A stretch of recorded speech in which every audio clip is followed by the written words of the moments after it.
ישיבת שערי תשובה וחיים נוסדה בראש חודש אייר בשנת תשל"ט. הישיבה נוסדה ביוזמתו של הרב הגאון, הרב אליעזר מנחם מנשך זכר צדיק וקדוש לברכה, ובעידודם של הרבנים הגאונים, הרב הגאון, הרב שמעון בעדני שליטה, ולהבדיל בין החיים לחיים, הרב הגאון משה פרדו זכר צדיק וקדוש לברכה. רעיון הקמת הישיבה היה כאשר החלה תנועת התשובה לצמוח בארץ, וכאשר את הבחורים היה מלווה בדריכות כבוד ראש הישיבה, הרב הגאון, הרב משה יפרח שליטה.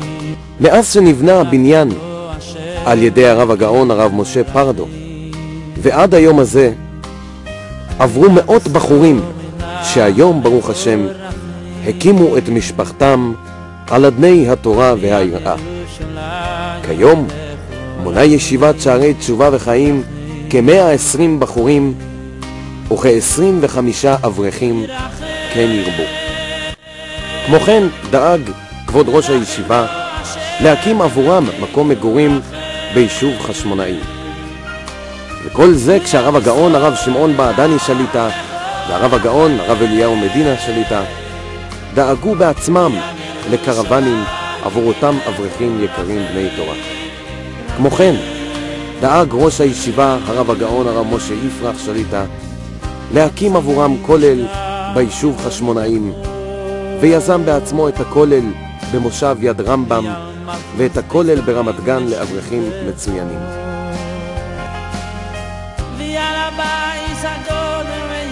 זהו בית המדרש הגדול של ישיבת שערי תשובה וחיים, שבו מתפללים ולומדים בדבקות בחורי הישיבה במשך כל שעות היום.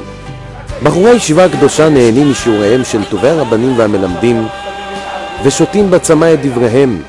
אלו הם דברי התורה הקדושים הנאמרים בהתלהבות, ומקנים חוכמה ובקיאות לבחורי החמד שעדיים לגדול בתורה ובחוכמה. החדשים מגיעים לישיבתנו על קדושה עם שערות צבועות, עם ג'ירי על הראש. למדתי בבית ספר תיכון, האווירה לא הייתה כל כך טובה, אז אמרתי שאני חייב להתחזק ולהגיע לישיבה. אתה מרגיש שכל הרבנים, במיוחד הרב ישיבה, שהוא נמצא איתך וכל הזמן אתה מרגיש הרגשה כזאת שכיף להיות פה, ושהישיבה תגדל ותברח בחורים פה חדשים שצריכים יותר ומשקיעים, והרבנים משקיעים בהם, אז הם צריכים את זה שיעזרו לנו. מרן, הרב הגאון, הרב עובדיה יוסף, שביקש... הנהלת הישיבה נעתרה לקריאתם של גדולי ישראל שליטה לאמץ ולקרב ביתר שאת את בני העדה האתיופית על מנת להגדיל תורה ולהאדירה.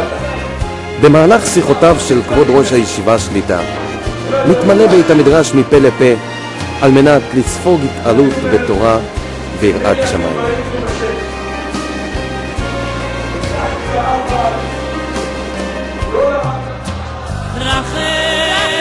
מנהג קבוע הנעשה בישיבה, שמיד עם תום התפילה עורך כבוד ראש הישיבה ברכת מי שברך לכל התורמים והמסייעים בידי הישיבה הקדושה, לברכה ולהצלחה בכל מכל כל.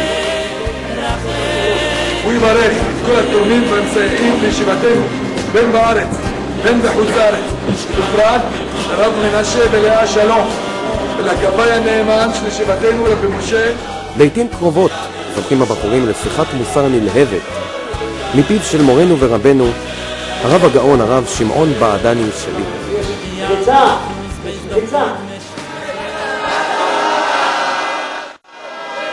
מדי פעם בפעם מארגנת הישיבה נסיעה למקומות הקדושים, ביניהם הכותל המערבי, שריד בית מקדשנו, ושם נערכים תיקונים ותפילות למען שלום כלל עם ישראל. כאשר לפני התיבה עובר כבוד ראש הישיבה, הרב הגאון, הרב משה יפרח שליטה, התפילות נערכות בהשתתפות עמך בית ישראל, עם הקפות ותקיעות שופר ובחיות למען כלל בית ישראל בארץ ובתפוצות. מלפניך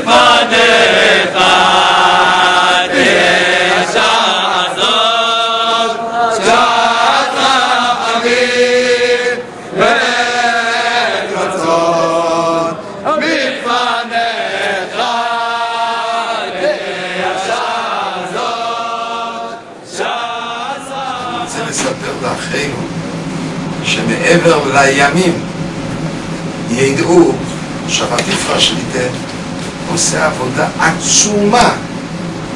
הגמרא אומרת, מי שמוציא יקר מזולל כפי תהיה. יקר מזולל זה נקרא לקחת בחורים שהם לא נמצאים בעולם שלנו ולהפוך אותם לבני תורה.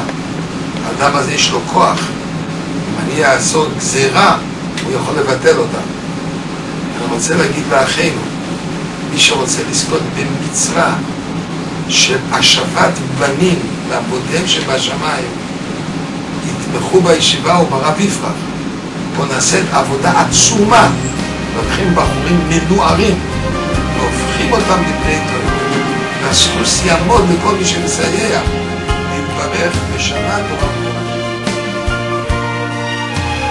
יהודי יקר, הידעת שבתרומתך הנכבדה אתה שותף להגשים את הנבואה האחרונה? הנה ימים באים נאום השם, והשלחתי רעב בארץ, לא רעב ללחם ולא צמא למים, כי אם לשמוע דבר השם.